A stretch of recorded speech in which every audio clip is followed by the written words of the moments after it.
तुम्ही ठरवलं होतं मुंबईचा फौजदार बघितला होता चित्रपट तो? खूप वेळा बघितलाय, लग्न झाल्यानंतर पण. आधी नाही बघितला? पण फौजदार होईल. परीक्षा पास झालोय पण आता बघू अजून कधी काय. परीक्षा देताय तुम्ही? कोर्टामध्ये नाही पास झालो पण कोर्टामध्ये आमचा निर्णय प्रलंबित आहे. कसं गेलं बालपण तुमचं? बालपण छान गेलं, अगदी सुखात. किती जण होते तुम्ही घरी?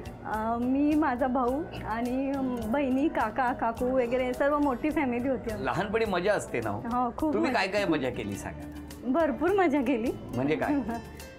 म्हणजे आमच्या इकडे झाड आहेत सगळे, म्हणजे चिंच, आंबे वगैरे. आम्ही मे महिन्याच्या सुट्टीत सगळे ते तोडून वगैरे खायचो, मजा करायचो. अच्छा, म्हणजे आवडच होती. हो. पोहणं वगैरे केलं की नाही? हा, पोहणं केलं. कुठे स्विमिंग केलं? माझ्या वडिलांनी शिकवलं मला स्विमिंग. कुठे? नदीमध्ये पहिले मी शिकले. कुठली नदी? कृष्णा नदी. काय सांगता, एवढी मोठी नदी कृष्णेत शिकलाय तुम्ही पोहायला? ती बेस्ट स्विमर आहे. नॅशनल प्लेअर आहे मी. मग तुम्हाला खेळाची आवडच होती का पहिल्यापासून? वडिलांनी स्विमिंगची आवड लावली मला तशी.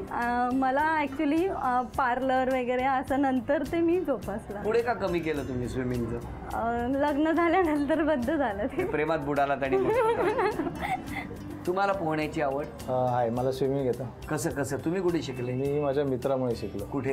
कोल्हापूरला.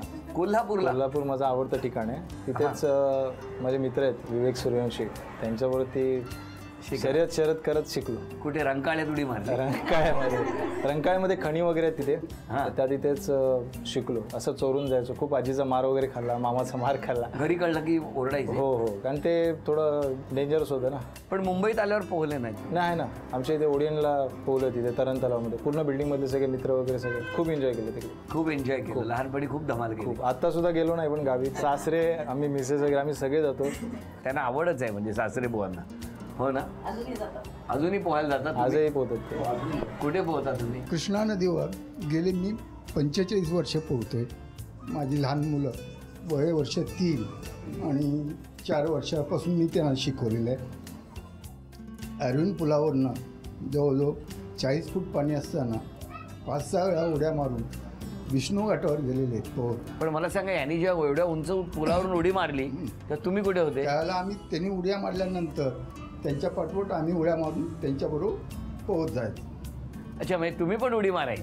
म्हणजे फक्त मुलांना मारलंय आणि तुम्ही बघताय असं नाही? उडी मारली आणि तुम्ही बघताय असं नाही? आमच्याबरोबर आमचा जलतरण ग्रुप आहे सांगलीचा, त्याचं सहकार्य आम्हाला भरपूर मिळालं. पेपर कडे उडी मारणार, मग तुम्ही उडी मारणार. आमचे सासरे देवापुढे बसले, ते दोघं उडी मारायला गेले. त्यावेळेला समजलं त्यांना, त्यावेळी ते देवापुढे हात करून बसले. आमच्या वडिलांना पोहता येत नव्हतं. आमचे वडील पोलीस फौजदार जरी असले तरी त्यांना स्विमिंग येत नव्हतं. ते मी वयाच्या 16व्या वर्षी बुडलेलं असताना सुद्धा एका पोलीस फौजदारने मला काढलेलं आहे आणि त्याच्यानंतर मी पोहण्याचं शिक्षण. बघा, तुम्हाला पोलीस फौजदाराने वाचवलं, बरोबर? आणि मग परत जेव्हा मुलगी लग्नाची आली तेव्हा परत पोलीसच मिळाला, हो की नाही? पण माझे वडील पोलीस, तेव्हा पण पोलिसांनीच वाचवलं. सफरचंदाचे काप नीट परतल्यानंतर त्यामध्ये दालचिनी पूड आणि मध घालून पुन्हा नीट परतून घ्यावं. बटर लावलेल्या ब्रेडवर सफरचंदाचे तुकडे, बदामाचे तुकडे, टुटी फ्रुटी, डार्क चॉकलेट आणि मीठ घालून दुसरा ब्रेडचा तुकडा त्यावर ठेवून वरच्या बाजूला बटर लावून घ्यावं. एका बाउलमध्ये स्ट्रॉबेरी सिरप आणि क्रीम घालून सॉस तयार करून घ्यावा. तयार सँडविच पॅन मध्ये बटरवर ग्रिल करून घ्यावं आणि स्ट्रॉबेरी सॉस बरोबर सर्व्ह करावं.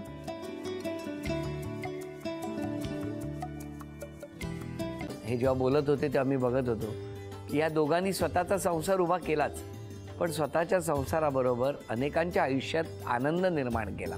तो आनंद महत्त्वाचा. हसत राहा, आनंदी राहा असं म्हणत शुभेच्छा देऊया. आणि ही झी मराठीकडून भेटवस्तू डेव्हिड तुमच्यासाठी. अभिनंदन. आणि वहिनींना तथास्तू पुणे यांच्याकडून ही पैठणी. अभिनंदन.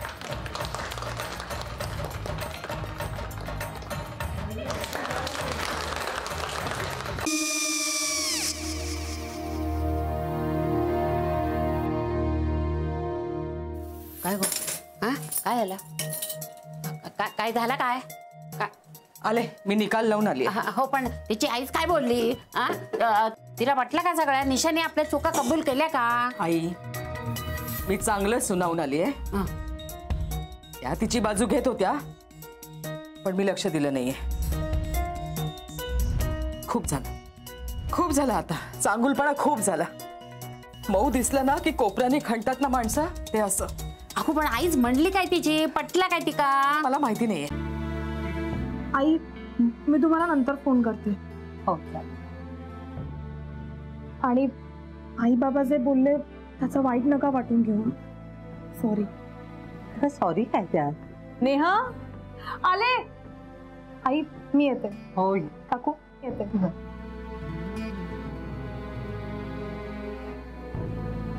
सावकाश जाग. हो हो. मग काय काकू, कधी उडवता लग्नाचा बार? बघूया.